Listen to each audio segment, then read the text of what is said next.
To duties world. இன்றைக்கி நம்ம சேனலில் ஒரு சூப்பரான கொத்தவரங்காய் ஃப்ரை தான் பார்க்க போகிறோம். வாங்க எப்படி செய்கிறதுன்னு பார்க்கலாம். ஒரு பேனில் 3 ஸ்பூன் எண்ணெய் ஆட் பண்ணியிருக்கேன். ஒரு சிட்டிக்கு உப்பு ஆட் பண்ணியிருக்கேன். எண்ணெயில் உப்பு ஆட் பண்ணும்போது அந்த காய்க்கு மேலே ஒரு கோட்டிங் கொடுத்து அது நல்லா இருக்கும். அது கூடவே உங்கள் காரத்துக்கு தகுந்த அளவுக்கு சாம்பார் தூள் ரெண்டையும் எண்ணெயிலே போட்டுட்டு நல்லா ஒரு செகண்ட் நல்ல எண்ணெயிலே பொரிய விட்டுருங்க. இதுக்கப்புறமா உப்பு போட்டு 2 விசில் விட்டு வேக வச்சு எடுத்துருக்கிற கொத்தவரங்காவை இதில் ஆட் பண்ணிக்கலாம். நிறைய பேர் பார்த்திங்கன்னா கொத்தவரங்காய் ரொம்ப வாயுன்னு சொல்லிட்டு சேர்த்துக்க மாட்டாங்க. மற்ற காய்கறி மாதிரி நீங்கள் பீன்ஸ் அவரைக்காய் கூட சம்டைம்ஸ் நம்ம அப்படியே தாளிக்கலாம். பட் கொத்தவரங்காயை எக்காரணம் கொண்டும் வேக வச்சு தண்ணியை வடிச்சிட்டு சமைங்க. அப்போ மேக்ஸிமம் இதில் இருக்கிற 70% வாயு உங்களுக்கு குறைஞ்சிடும்.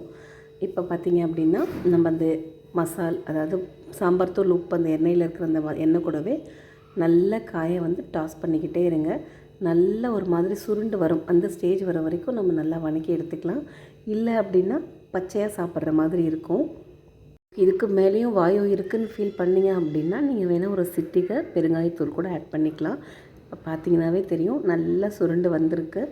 பட் எந்த அளவுக்கு நீங்கள் கொத்தவரங்காவை சுருளை வதக்குறீங்களோ அந்தளவுக்கு பொரியலோட டேஸ்ட் ரொம்ப நல்லா இருக்கும்.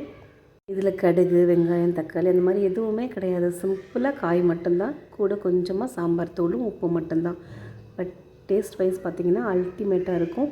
சாம்பார் சாதம், ரசம் சாதம், தயிர் சாதம் எது கூட வேணாலும் நீங்கள் இதை மேட்ச் பண்ணி சாப்பிட்லாம். ஒரு வாட்டி இந்த மாதிரி ட்ரை பண்ணி பாருங்கள்.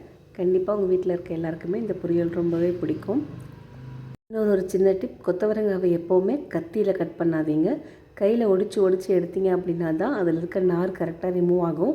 கத்தியில் கட் பண்ணிங்க அப்படின்னா மென்று சாப்பிடும்போது நார் நாராக வந்துகிட்டே இருக்கும். கண்டிப்பாக ட்ரை பண்ணி பாருங்கள். தேங்க்யூ.